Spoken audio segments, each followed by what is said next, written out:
Curcubeul care nu era perfect. În clasa Marei de la grădiniță era o zi de pictură. Copiii se așezau la mese. Pe masă, un borcan plin cu goașe colorate, numit Mixi, chițăia de emoție. Mara își pregătea pensula ei preferată, vârful. "Astăzi fac cel mai perfect curcubeu din lume," spuse Mara, cu ochii mari. Doamna Andreea zâmbea blând. "Vom picta un curcubeu. Nu uitați, fiecare curcubeu e special. Nu trebuie să fie drept, nu trebuie să fie perfect, doar să vină din inima voastră." Zidurel, foaia mare de pe perete, șoptea: abia aștept să văd povestea fiecărui copil." Mara începu cu roșu. Era foarte atentă să nu iasă din linie. Apoi portocaliu, dar hopa, mâna Marei alunecă. Roșul intră puțin peste portocaliu. "Nu! E stricat!" Mara se încruntă. "Vârful, pensula, chicoti încet." "He, și culorile vor să se joace." Mara vroia să rupă foaia, dar se uită în jur.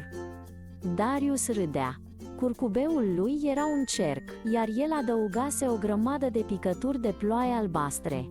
Bianca avea un curcubeu valurit, ca un șarpe colorat. Tudor, lângă ei, picta cel mai fericit. El nu se temea deloc să iasă din contur. O rază galbenă era cât jumătate de foaie. Tic-tac, ceasul de pe perete bătu încet. Tic-tac, nu e timp de supărare. E timp de joacă și învățare. Mara tot se simțea tristă din cauza petei roșii. Doamna Andreea veni la ea. "Mara, greșelile fac parte din orice desen. Ele sunt doar idei noi, neașteptate." Doamna Andreea îi șopti o soluție magică. "Ce-ar fi dacă pata roșie nu ar fi o greșeală?" spuse doamna Andreea.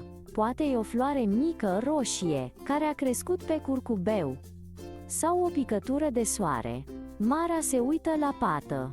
Începu să picteze în jurul ei, transformând pata roșie într-un boboc mic și vesel.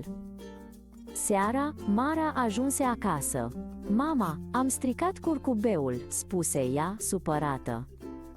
Mama o îmbrățișă. "Știi, și eu greșesc mereu la prăjituri, dar le repar, sau le fac să arate altfel." Bunicul intră în cameră. "Eu, când eram mic, am vărsat multă cerneală pe caiet. Am desenat peste pată un mic monstru prietenos." Mara și mama râseră. Apoi, acasă, Mara a încercat din nou să picteze, lăsând culorile să se amestece intenționat. A doua zi, în grădiniță, copiii făcură o expoziție de curcubee pe zidurel, foaia mare. Doamna Andreea le spunea tuturor: "Toate sunt minunate." "Sunt pline de idei." Zidurel vibra de mândrie. A venit rândul Marei. Ea aduse curcubeul ei, cel cu floarea roșie. "M-am supărat, dar apoi am schimbat greșeala într-un boboc. Am ales să creez în loc să rup." Colegii o aplaudară. Mara și Darius începură să picteze un colț de curcubeu comun, râzând când culorile se amestecau.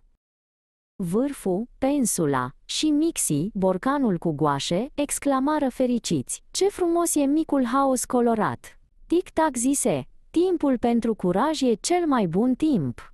Când nu ne mai speriem de greșeli și le folosim ca să învățăm și să creăm, descoperim că bucuria este mai importantă decât perfecțiunea.